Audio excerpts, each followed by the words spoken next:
Hello. That's better. Hello. I'm recording these on Tuesday, so please bear that in mind because they're going live Wednesday and Friday. The Wednesday video, which is this video, isn't a big video. That's going to be on Friday. What we're going to cover today, as you've probably seen in the iCard, is Kat Von D did a video addressing some of the criticism she's received over the last 6+ months. One of which is relating to her being called a neo-Nazi, that she's a Nazi, that she has Nazi ideology and tendencies. Then the other issue, obviously, being the anti-vaxxers thing, and because the video basically is, I'm not anti-Semitic and I'm not anti-vaccine. Now, when it comes to the anti-Semitic, she addressed one issue that people had with her, which was when she was doing LA Inc., there was a picture that did the rounds, which is like a signed photo, and then a message was written on something like "sucking hell," and then a anti-Semitic slur. And she said, and she still says, that those words weren't written by her. But it has been reported in at least one article that a handwriting expert has looked at that and other examples of her handwriting, saying that he's 99% sure. The thing with handwriting experts is you can never be 100% sure, because, okay, I'll use myself as an example. This is notes for the next video. So, if you look at that, pretty normal. And then I can go from that to that, which is remarkably different. And that was in the space of an hour. So, like I say, it is a very innate science. She claims that one of the cast members from Miami did it because they were jealous of her success, and that he used that to blackmail the network to get LA cancelled, even though she's always said that LA being cancelled was her decision, not the network's decision. So she didn't address the fact that it's not just that caused people to say that she was an anti-Semite. There is the fact that she was in a relationship for a reasonable amount of time with Jesse James, who has come under fire for anti-Semitic actions in the past. And she doesn't address that at all, because there is actually there's a photo of Jesse James with a World War II SS soldier hat and him doing the Hitler salute. And then there's also the fact that one of the names of one of her lipsticks is selection, which is the process by which people were selected to either go in the death, to be killed, or to be worked to death. She didn't address those two instances. Now, yes, I get that she's Latina, and people said that because you're a minority, you can't be anti-Semitic and you can't be a Naziist, which is categorically untrue. Somebody else that is a proud anti-Semite is Tila Tequila, and she ain't white. Just because you are an anti-Semite or you are a Nazi sympathiser doesn't mean you have to fit the Aryan Brotherhood ideal to be that way. For example, Hitler, did he have blonde or blue eyes? No, he didn't. So you don't have to look Aryan, as the appearances would show, to be a Naziist at all. She never addressed those two issues. She never addressed the fact that she was in a relationship with Jesse James, who's been proven that he has some anti-Semitic views and that he has some he's been involved in things that are very questionable. And she doesn't address the whole fact that she has a lipstick which has a name that a lot of people attribute to World War II.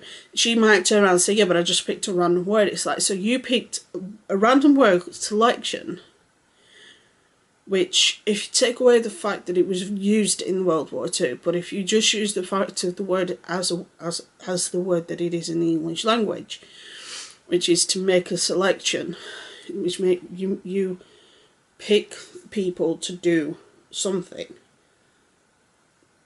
that can't be misconstrued in any way, shape, size or form. It can't be misconstrued with relation to the Second World War. It can't be misconstrued to any form of concentration camps that have ever existed, including the ones that America had with the Japanese Americans. When you are a makeup artist, when you are selecting the names of products, you make sure you pick words and names that are personal to you but will not cause backlash on your company further along the line. She's already been under fire with regards to selections for lipsticks as well, because she has some that are like Lolita and some that are a bit questionable, and this is one of those, and she doesn't address that. With relation to the anti-vaxxer, because she says, I'm not an anti-vaxxer, but then she doesn't go in and elaborate on that. She just says, I'm not making my child's medical records public knowledge. And I hope that you can respect my privacy and respect my wishes on this. And it's like, okay. And she said that she did, when she was pregnant, she was doing a lot of research into vaccines, and she had a lot of issues with regards to the things that were in the vaccines. Now, the problem is, when it comes to particularly anti-vaccine as a whole, is once you start on that tunnel, it's very hard to get out. And the main reasoning behind their ideas is that big pharma and big companies, big medical companies, want you to buy these vaccines because they want you to pay money for the vaccines that then you then use, and then they can use that to control you. It's like, okay, I'll use this as a different example. Same thing, but I'm going to use it in a different way. Over here in the UK, we have universal healthcare, which basically means that, with the exception of some medications and some procedures, anything medical, not including dental, but just medical itself, is covered on the NHS. For the most part, medications can be. We do have like a prescription charge, which is, I think it's £9 or just under £9 per item, or you can have like a prepaid certificate, which is like £110 over the year. So we have that. When it comes to vaccines, we get them for free. We don't pay for those vaccines. They get done, majority of the time, at schools. They don't get done at the doctor's office. They get done at schools. And there are a lot of schools in this country that will not let a child enter that school if they are not vaccinated, because of the issues that it can cause. So in our country, the whole big pharma can't be used as an example, because we're not paying for every single vaccine. We're not paying for every single injection. So, and we get ours from the same place America gets theirs.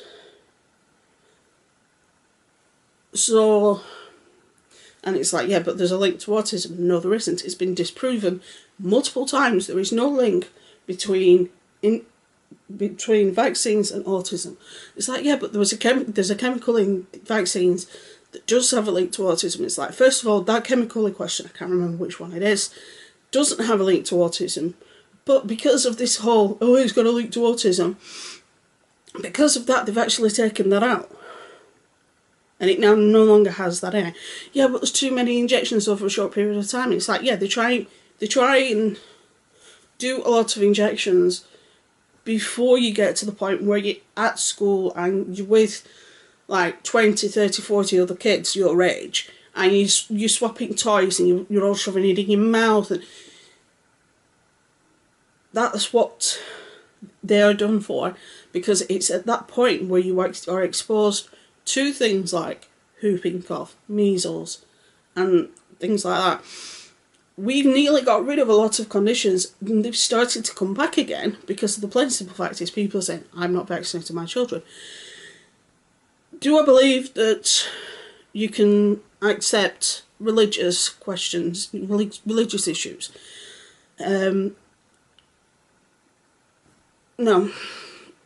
And I don't have a conventional religion anyway, but when it comes to religious exemptions, it is basically the parent saying, I'll only put in to my child what's natural.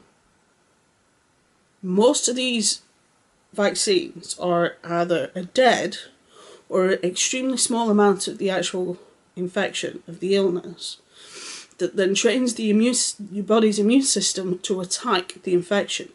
Otherwise, so therefore, if, say I was to be exposed to polio, because I've had the polio vaccine, if I was to be exposed to polio, because my body already knows how to deal with it, as soon as the infection goes in, it's gone, because my body can already fight it.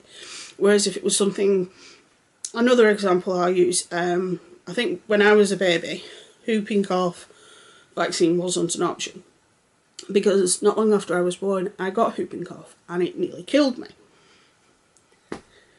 So, now, if I was exposed to it now, because my body fought it at a very young age, I would be immune, but not because I've been vaccinated from it. And people say, yeah, but it causes autism. No, it doesn't. It's like people who say that drinking bleach or drinking hydrogen peroxide is good for you. Fuck off. That relates to Friday's video, but there you go. But at the end of the day, she didn't elaborate on a lot of the anti-Semitic things, and she didn't elaborate on how if she's vaccinating a child. We don't want to see the child's medical records. We just want to know whether or not we can let our children near your children. So, yeah. And for people to say, oh, but you don't understand what you're on about. Actually, I do. I have degree level biology and chemistry and physics, and some of the stuff we covered was illnesses, so yeah, I kind of do. So, and people saying, yeah, but the CDC is run by the government. Actually, no, it isn't. It is a government agency, but it is an agency that's entire job is to prevent the spread of disease and infections. That's their job, that's their purview. And they're one of the best organisations at it. CDC and the WHO organisation are the best organisations when it comes to health-related things. Those are the people you go to. And the CDC isn't governed by Big Pharma, because it's got nothing to do, because one's a government agency, one's a private company. Or multiple private companies. So, it's like the CDC will still all identify a vaccination and identify a cure for an illness, and then they'll say, pick several pharmacological companies that would then create the vaccine, and then we would then have a vaccine against that infection. So, but yeah, I understand her wanting to keep the child's medical things private, but when it comes to something as big as this, she needs to elaborate a bit more, because people have a lot of issues and a lot of questions, and what she said doesn't cover it. I'm sorry, but it doesn't. So, I'm going to record the next video, and then I'm going to log off for the night because I'm at the hospital tomorrow, which is today for you guys. So stay safe, be good, have fun, and I will see you on Friday.